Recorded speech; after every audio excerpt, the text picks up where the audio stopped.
We want to celebrate moms today. We just want to take time to say thanks to moms. And I know Mother's Day has mixed vibes with people, because for some people Mother's Day is a very painful day. And there's some people that say, my mom was never at my soccer games or my volleyball games. But as we're going to talk about in just a moment, there's always a mom. There's always a mom who went through a lot for you to be whatever you are. And there's no exceptions to this rule. And so we want to celebrate moms today. We want to make sure and just talk about how great moms are, but we also want to mourn with the mourning. So we'll talk about this later on, but there are people in here that Mother's Day is painful. You're separated from your children, you've lost your mom. There's other reasons why Mother's Day could be painful, and we want to acknowledge that, and we don't want to gloss over it, but we also don't want to, because of that, not celebrate moms. And so it's just this tightrope walk that you walk as a pastor on Mother's Day. And we want to, so one of the things about a Mother's Day sermon is you don't want it to be where everybody who's not a mom thinks, well, I sure didn't get anything out of that, right? So there's this third leg of a Mother's Day sermon that we have to think about. And hopefully as we go, the lessons, the things that we talk about concerning moms will apply to everybody in some sense, okay? And so just bear with me, hang with me. We're going to talk about breathing easier about today, and then breathing easier about yesterday. And you may have seen on Facebook that today we are giving away free Sundays, waffle Sundays from Legion Dairy. Legion Dairy, they worked with us, so if you haven't gotten your card yet, I passed out a bunch of them, but if you're here, you're a lady 18 and over, just make sure and see me on the way out. We have some nice envelopes that the ladies from St. Jude's put a personal message in each one of them for you guys, which was super nice. And it's a free waffle Sunday, so it's Mom's Day Sunday, which I'm pretty excited about. And these are a $10 value, and they gave them to us for $6.50 a piece. So they really went the extra mile to help us out. And so make sure that when you go in and you use your card, you say, hey, thanks for helping Daylight Church. Make sure and say something nice to the manager. My wife, Hottie McHottington here, says that this is one of the best desserts she's ever had. She said that last week. She had it, she ate it. And that's saying a lot. We've been all over the world eating desserts in Italy and Turkey, and she says this is one of the best. And then Andrew Glutz says it's the best ice cream in Louisville. If you don't know who Andrew Glutz is Andrew Lutz's cousin, but he spends more time in the gym. But Andrew did say it's the best ice cream in Louisville, and I'm sorry, Joey. Joey's a manager at Graders, and so that's you guys can duke it out. I don't know what to tell you about this. So I wanted to do something encouraging and kind of fun to start things off, and so I did. I normally avoid this kind of shticky thing when it comes to preaching, but I looked up interesting and encouraging facts about moms, right? And I thought it'll just be neat to put some stuff out there that maybe we don't know about motherhood. And the first one I found, the very first one that popped up in this Google search, and I don't remember exactly what I searched for, was about this particular eagle that is confined to the African continent. And this eagle, it says, after they hatch, the mother will just feed one of the chicks. The other chick is usually pecked to death by the other chick while the mother looks on. And I thought, that's the worst thing I've ever heard in my life. And there's no way I'm using that in a sermon, right? So I ditched that idea entirely, and I went with something else that I thought was equally goofy and fun, called Hold My Melon. And I've got 2 watermelons here. Would you pass this one to Ernesto sitting behind you? And then, let's see. Joey, would you hold this one, please, for me? And I'm just going to ask you guys to keep these melons and just hold it like that or in your lap or something for the rest of the service and maybe the rest of the day, okay? And that, I felt, Joey is cradling his. He's whispering, it's what I've always wanted. I will hug him and pet him and call him George, right? So it's kind of heavy, isn't it? It's awkward, it's uncomfortable. And so you can put it in your lap if you don't have to curl it the whole time. But I felt like thinking about this, I felt uncomfortable asking you guys to do this because it's not easy, right? And I'm relating it to I think you can probably see where I'm going I'm relating it to having a kid. And it's quite different than having a kid. It really is not a big deal. But now let's imagine I ask Joey to come play guitar again or come play keyboards again, right? Now he's got to figure out something to do with this heavy thing. And it just sits there and it's a weight on him that's constant and consistent. And let's just pretend that these melons are going to be with you for the next 18 years or 24 years, depending on how life unfolds. Or how many? 36. Or 36 years. I mean, and it's different because in order for this analogy to work, basically we would have to insert this thing in your body to start off with, right? And then you're going to have to pass it, and you can figure out what that looks like.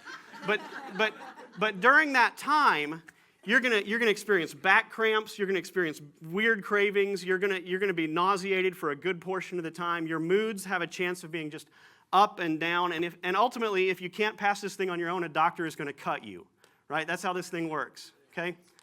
It's how it works. And so you may think, Mom wasn't in my life. Well, she did that much, and she's deserving of honor for that.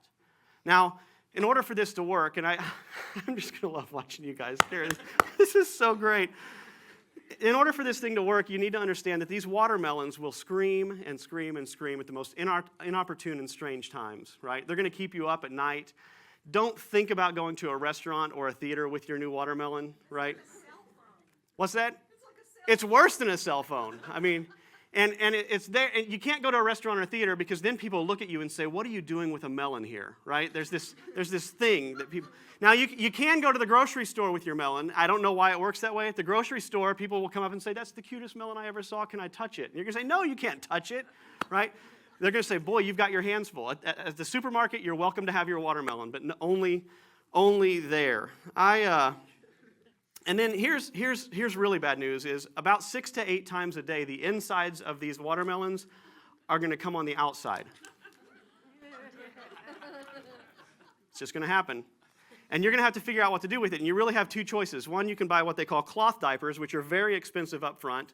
They make your house smell like poop for years, right? You have to spray them off constantly. But they're environmentally friendly, right? And it's a one-time expense. Or you can get the plastic stuff that ruins the environment, and it's a little bit simpler, but they're expensive over time. But either way, it's expensive over time, and there's no convenient way to take care of this, and your house is still going to smell like poop. That's just the reality. Well, not with the watermelon. It's going to smell sweet and tangy. Now, this watermelon is going to eventually need braces, glasses, allergy shots, or other medical expenses. You're going to need to pay for soccer camp and band camp and church camp and basketball camp, and you'll pay for school pictures, dance lessons, outings with friends, and auto expenses for all this driving you're going to be doing. As the melon ripens, you're going to have conversations like this one. There's a new mode in Black Ops, and I got a sword, and you can roll through the person and come up on the other side and go, ooh, ooh, and I get my diamond armor back in Minecraft from when Elena, from the time she lost everything, I was in the hallway and digging, and there's this pickaxe and a diamond pickaxe, and you have to watch out for zombies and lava. And the really unfortunate thing is this conversation is going to happen at about 6:10 in the morning from a watermelon that is 6 inches from your ear and eating crackers. And somehow those crackers are going to end up in your bed and caked in your couch and caked in every crack and crevice of your car. It's going to happen. These watermelons are a mess. This watermelon requires food and heat and shelter and Wi-Fi and dentist appointments and vaccines and education and more food and clothing and more food and more clothing. A shoulder to cry on, but sometimes a shoulder not to cry on. And I don't know if you know this, but shoes every 6 days. It's the reality. Band-Aids, antibiotics. They need boundaries and discipline, but they also need freedom and self-reliance, and that is an impossible tightrope to walk. Yeah. To know when do you discipline, when do you set free, when do you provide boundaries, when do you allow them to be self-reliant and make their own choices, and it's so, so hard. And just asking somebody to sit with a watermelon is kind of obnoxious, right? And we just need to recognize, if nothing else today, how amazing moms are. Dads carry some of this weight, but statistically, it's not very much in comparison, and they certainly don't carry the birth portion of it. I heard a quote from my wife that kind of summed it up this week. I was sitting in my office, and she was getting ready to take the kids somewhere, and she said these words. She said, "All right, guys, I think we're actually ready to leave." Now, which word in here is a mom word? Actually. See, when you're not a mom, or you're just mom and dad, or just a single person, you can say, "Hey, I'm ready to leave." It's not a miracle. But when you're a mom, it takes an hour. I mean, it can take forever to get your shoes on, finish your oatmeal. I mean, it's just constant. And this kind of sums up to me the task of being a mom. It's like, wow, nothing operates as normal. Joey cannot get up and play the keyboard now. He's going to have to figure out something to do with this watermelon in order to accomplish the tasks that once came very easily. And that's why in Scripture, so the 10 Commandments, the law of God that was literally, physically etched into stone tablets, contains things like don't kill people, and don't steal, and don't be a liar, and honor God. And right in the mix of that is this commandment. Right? So God saw this on the level with don't kill people, is honor your father and mother. And it says, so that it may be well with thee, and you may live long on the earth. It's the only commandment that comes with a promise. The rest of them say don't. This one says don't, and good things will happen, is when you honor your parents. It's repeated elsewhere in Deuteronomy, same thing. Honor your father and mother. You can live long and go well with you in the land. And then Jesus, you guys have heard of the Via Dolorosa and the Stations of the Cross. So people will do this around Easter time, and they'll go walk the Stations of the Cross. And there are places all across the country where you can do this, but in Jerusalem, of course, is the Via Dolorosa, which is the path of pain, the path of the rose. And people have walked this path, and one of the Stations of the Cross is Jesus addressing the needs of his mother. And so you see it in his last words. So last words carry particular import with people. And of the last words of Jesus, he said, Father, forgive them. They don't know what they're doing. He said, it is finished. Into your hands I commit my spirit. He said a lot of things. But one of the things he said, he noticed his mom in the crowd. And it says, near the cross of Jesus stood his mother. And when Jesus saw her and the disciple whom he loved, which was the disciple John, standing nearby, he said to her, woman, here is your son. And to the disciple, here is your mother. So as he's hanging on the cross, dying for the sins of the world, dying for you and me, agonizing, torturous death, he's thinking, what's my mom going to do when I'm gone? And this was a patriarchal society where having a man around the house was a bigger deal than it is now.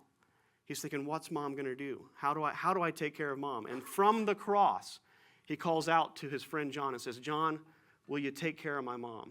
It's real interesting. You can go to Ephesus now, and you can see the places where traditionally they say Mary spent her last days, and there's a hill across the way. So you can stand at the place that the Catholic Church has said throughout history, this is where Mary spent her last days, and you can look across the hill, and it's right there is the hill that John did all his studies on. John stayed with her, and Jesus, that was high on his priority list, was let's take care of mom.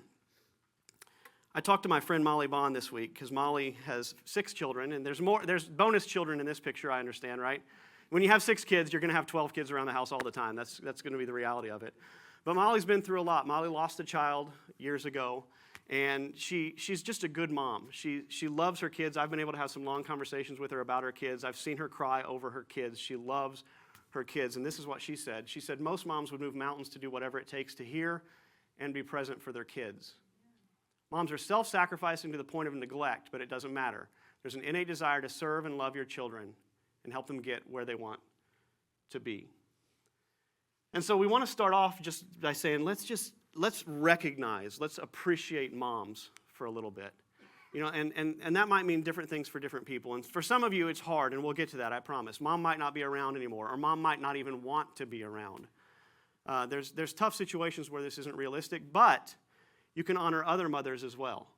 There's always struggling moms. There's always single moms. There's always moms that could use a hand. There's always moms that could use I'm telling you, I'll place my wife, on a pedestal when it comes to motherhood. She's as good as they come. And yet there's days where she's at the end of her rope. And so it doesn't matter who the mom is, they could use an encouraging word. They could use somebody to show up and mow their lawn. Particularly in my house, if you want to come mow the lawn, would be fantastic. But they could always use a hand. They could always use encouragement. So it goes beyond just my mom, which is kind of a me life view, to all the moms. Just recognizing the difficulty of motherhood, and let's see how we can help. Let's see how we can encourage. Let's see how we can inspire. And if your mom's around, call her. Give her a call.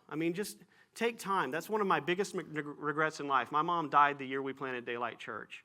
And I think now, back then, she was going to live forever. There'd always be time to get together, and there's not necessarily always going to be time. Take the time to call mom. Take the time to show up. Take the time to listen. Be a friend to mom to the best of your ability. I know it's not always possible, but to the best of your ability, reach out to mom and love mom well.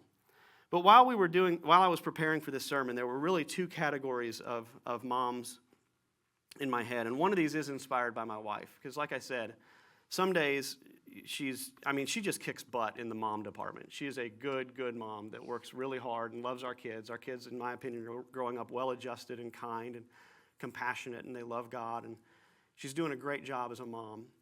But there's days that she comes to me and she says, I don't think I can do this anymore. I just can't handle it. Judson is whining. He's 3 years old, and imagine just having a watermelon in your lap that all it does is say, I need something from you, Mom. And that's what a 2- and 3-year-old does all day. And so I don't know where I'm going with this, except to say that there's a lot of moms that are just flat worn out. And I want to address that briefly. So if you're not a mom in here, then just recategorize this as what do I do when I'm worn out because of the job stress or work or whatever else. We all get to the point where we're saying, I don't think I can do this anymore. What do I do? And there's this song. So my first piece of advice is, one, to cut yourself some slack and trust God. Meaning everybody feels this way at some point in life. There's no exceptions, I don't think, of people who feel like life is just too much for me to carry right now. We all reach that point. And just recognize that it's okay to reach that point. That you're a frail human being, and it's normal. And so if you're a mom that says, if I hear that child whine one more time, don't go away thinking, I'm so terrible. I'm the worst mom in the world, which I know haunts my mom and it haunts other moms that I've heard from. And it might haunt you as a coworker or as a friend sometimes, is, why am I so bad? And I'm just here to say that you're not so bad. You're normal, you're human, you're frail. There's a song from Mute Math called Okay that has one of my favorite song lyrics in it. It says, down on my knees, down on my face, and you just say, it's okay. And that's, in my opinion, Jesus' response to when you're stressed out, when you can't handle hearing that kid whine one more time, when you don't know how you're going to get to work because the car is dead and you've got 2 kids to feed and one of them needs asthma medicine and everything's going, and you're just insane. It's okay that you feel the way you do. Don't compile it by adding on, I'm worthless. Don't allow that to happen to you. Just recognize that you live in a stressful world and in a stressful environment, and it's natural to feel that stress. So it starts with just trusting God and cutting yourself some slack. In Parenting Magazine, I saw this recently. It says the job description of being a mom includes pickups, drop-offs, playdates, bathing, cooking, wiping, folding, homeworking, negotiating, peekabooing, time-outing, I'm counting to 3ing, and don't make me come up there-ing. There are also the domestic CEO duties that often fall on mom. Bills, doctor's visits, PTA meetings, lawn care, and impromptu dishwasher repair needs, and the hours are tough and the pay stinks. Being a mother is a mother of a job. This is Parenting Magazine, which is supposed to be hoorah, go get them, right? It's just saying, look, it's tough. It's a really, really hard job. I remember in 1985, I owned a pair of these. Now, I don't know if you know what a big deal that is, but these were the original Air Jordans, right? And so in 85, I would have been 12 years old, right? And I mean, it was a big, in fact, I just saw some of these auctioned online for $15,000. I mean, these are a retro classic at this point. But I wanted them so bad. And I think in 1985, they were about $100, which translates to like $3 million in terms today, right? $100 for a pair of shoes in 1985. But I wanted my Jordans as a 12-year-old. Why? Because I thought I would be cool, right? My friends would dig me if I had my Air Jordans. So mom, who worked hard, my dad would have been dead at this point. She was a single mom raising 2 kids, working her tail off to make ends meet. She bought me the Jordans. What she didn't recognize was these were not effective track running shoes. And so I ran track back then, and I would run like the mile in my Air Jordans.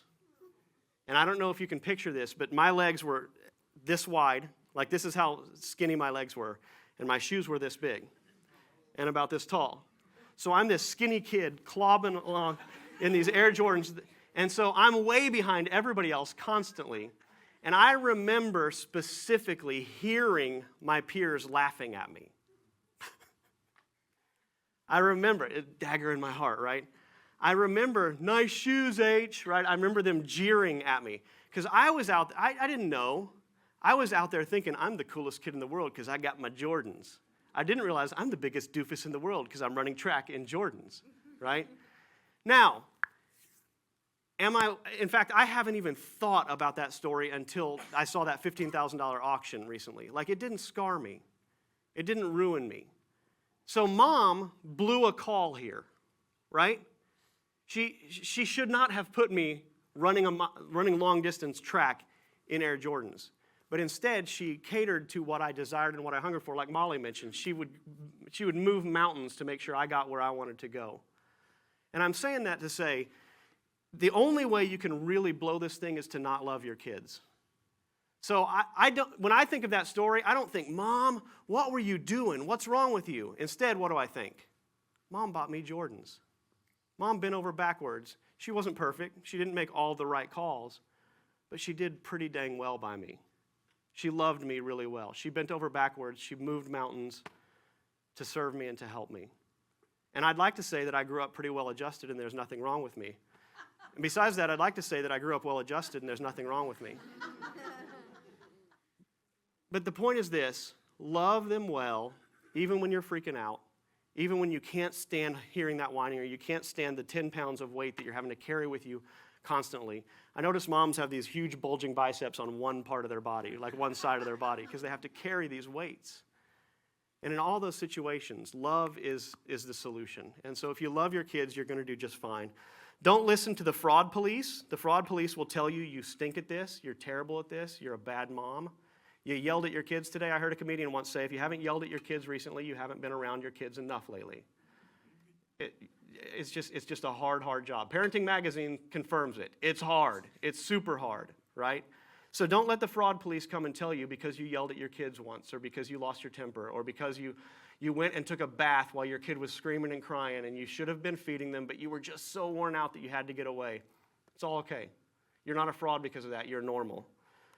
Maya Angelou, who I mentioned last week, has written 11 books. One was nominated for a Pulitzer Prize. She's won 5 Grammys, and she says this about every time she releases a book: I've written 11 books, and each time I think, they're going to find out now.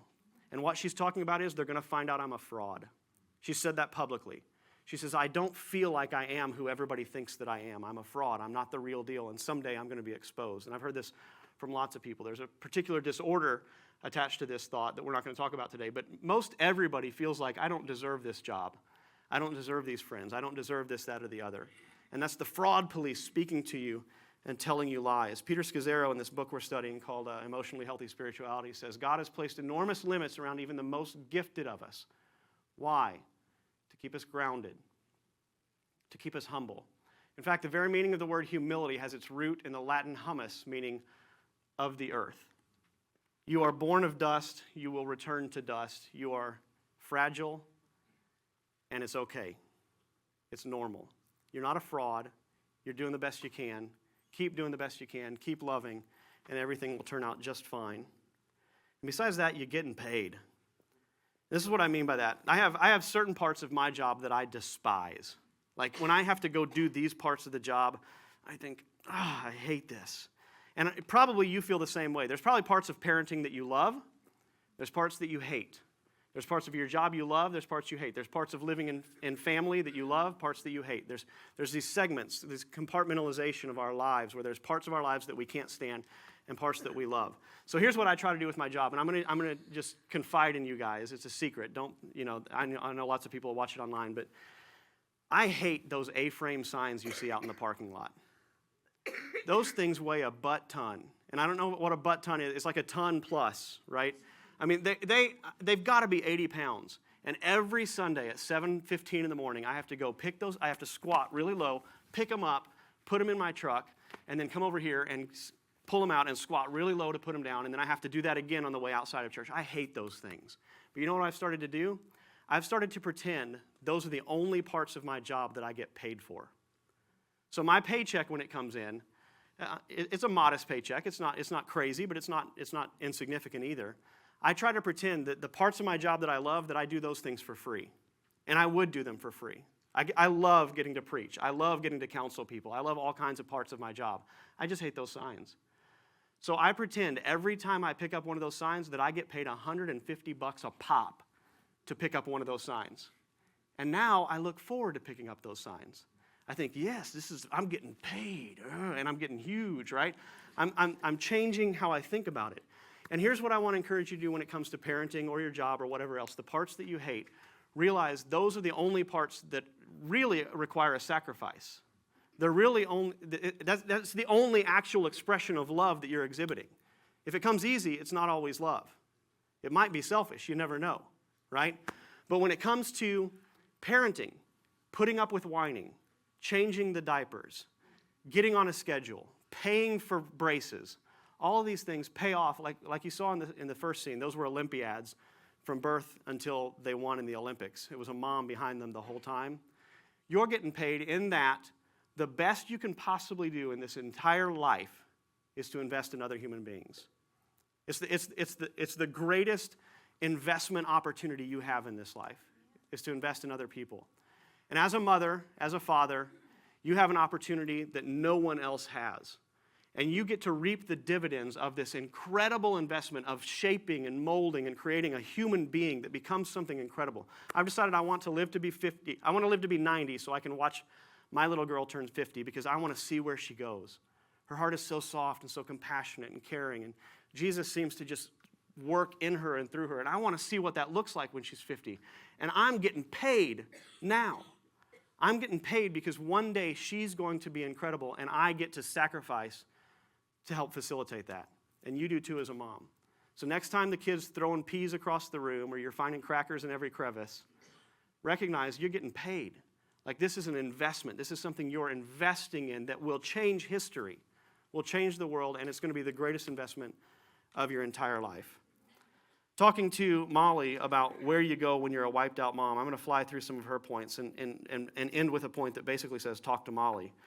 But she says you need to raise your hand and say, I need help. It takes a village to raise a child is a very common expression. You can't do it alone, and when you try to do it alone, you're missing out not only on the opportunity to receive some help, but the opportunity to connect with other human beings in ways that are meaningful and important, to experience love in your own life. And so when life gets hard, when it comes to parenting, find someone else. And she mentioned a friend, a mom, or a spouse to do some trading with, is to find some opportunities where you can help one another and work with one another to make a difference in each other's lives. She said if you have multiple children, find time to meet with each one of them individually. We have date nights at my house. So I have Elena dates and Siler dates and Judson dates and so forth. And they look forward to them. And Molly talked about that with her kids. And it can be simple. You go to McDonald's and let them slide on the slide while you read a book. And then you have a Happy Meal together. And then you go to the dime store. Man, Elena, if I take her to the dollar store and say, you've got $3 to spend, she goes nuts. I mean, it's like she's queen of the world at this point and walks away with the dumbest stuff. But it was great. And now I'm getting to do the part of my job that I love. Now mom's getting to do the part of mom's job that she loves. And so take time with each kid. You got to find a way to have time alone. You got to refresh. You got to take that bath. And if that means leaving a kid in a screaming crib every now and then, leave the kid in the screaming crib and get your bath. Self-help and self-health is a huge part of doing this thing and doing it right. And then finally, find someone to follow that's doing it well. And this applies to every part of life. Whether it's your job, whether it's parenting, whether it's education, is find someone that's doing it well. And I want to encourage you to talk to Molly. Man, she starts talking. I come from a Pentecostal background where they talk about people had the anointing. They'll say, oh, you're anointed to sing. You're anointed to preach. She is anointed to talk about this topic. I swear she starts talking and you're like, whoa, Jesus is like coming out of her mouth right now. So talk to Molly. Talk to people like my wife. Talk to moms. Talk to Kate Bear. And there's moms doing this. She's saying, no, not me. There's moms doing it well. Talk to them and learn from them. And then I want to very briefly address people that are hurting today. And there may be multiple reasons, and I want to run through those real quick. You may not be able to have children. You may I remember the tears and tears my wife cried after two miscarriages and attempt after attempt and doctor after doctor not being able to have kids, how terrible it was. And it can make Mother's Day a hard day. You may have lost a child or your mother. You may be estranged from your child or your mother. And this is not a sermon about this topic, but I know the topic of abortion comes up on Mother's Day. My mom had an abortion, and I'm assuming because she's in heaven that she's all good with me sharing that at this point. But I know that Mother's Day and every time this child's birth date came around, and every day, there wasn't a day that she didn't go thinking about this child. And this is not a topic about abortion, but it is to say that if you've had an abortion, this is one thing that people feel like they can't talk about, and they ache. And they hurt a lot of times. Not everybody, but for some it's very painful and it's a painful memory and it may make Mother's Day difficult. You may have had bad parental experiences. You may have hit your kid at one point and now you don't know how to ever erase that. You may have been an angry parent their whole lives and now maybe they don't even want to talk to you. There can be 1,000 reasons why you may have bad parental experiences and bad childhood experiences. Your mom may not have cared for you. So for all these reasons, Mother's Day can be difficult, and there's probably more that I didn't think about, but I want to start by saying cut yourself some serious slack and trust God. It's the exact same advice. God is in the business of restoration. He's in the business of whatever you were doesn't have to be who you are. And he is in the business of coming in and cleaning and healing and fixing. And it doesn't mean every relationship will always be restored, but it means he can fix some that you'd think he couldn't. He will. He wants to work. Trust him. And same song lyric, down on my knees, down on my face, and you just say, it's okay. It doesn't mean what you did was fine. It doesn't mean that every situation is good. But when my daughter falls on her face and comes to me crying because she fell, I hold her and I say, it's okay, it's okay, it's okay. And what I mean is, Daddy's here.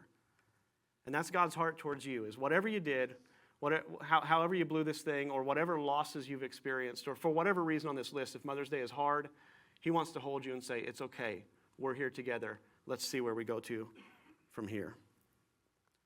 I want to echo Molly's advice that says I need to raise my hand and say I need help. If today is a tough day, tell someone it's a tough day. And let them pray with you and let them be close to you. And I want to share 2 passages of Scripture, one from Romans 8. So I'm jumping ahead, Joseph, of your sermon. I'm stealing, man. Spoiler alert here. It says, I'm persuaded that neither death nor life, nor angels nor principalities, nor powers, nor things present, things to come, nor height nor depth, nor any other created thing shall be able to separate us from the love of God which is in Christ Jesus our Lord. This was a long way of saying there is no way to get away from the love of God. There's nothing you've experienced, nothing you've done, nothing you ever could do that love would be now unavailable to you. He is there and He cares about you. And then finally, Psalm 23 is a passage you hear at funerals and recited in postcards. I want to read. Let's read it together if you guys wouldn't mind. Let's read it. Let's go. The Lord is my shepherd. Sorry. Looks different than my screen, so I blew it. Starting over. Here we go. The Lord is my shepherd. I lack nothing. He makes me lie down in green pastures. He leads me beside quiet waters. He refreshes my soul. Even though I walk through the darkest valley, I will fear no evil, for you are with me. Your rod and your staff, they comfort me. Surely your goodness and love will follow me all the days of my life, and I will dwell in the house of the Lord forever. Who wrote this? What did David do wrong? Everything. Perfect. This guy was a murderer, an adulterer, a liar, and yet the day come when he said, I get to walk with God. He's a restoring God, and it doesn't matter what you did. He wants to hold you and say it's okay.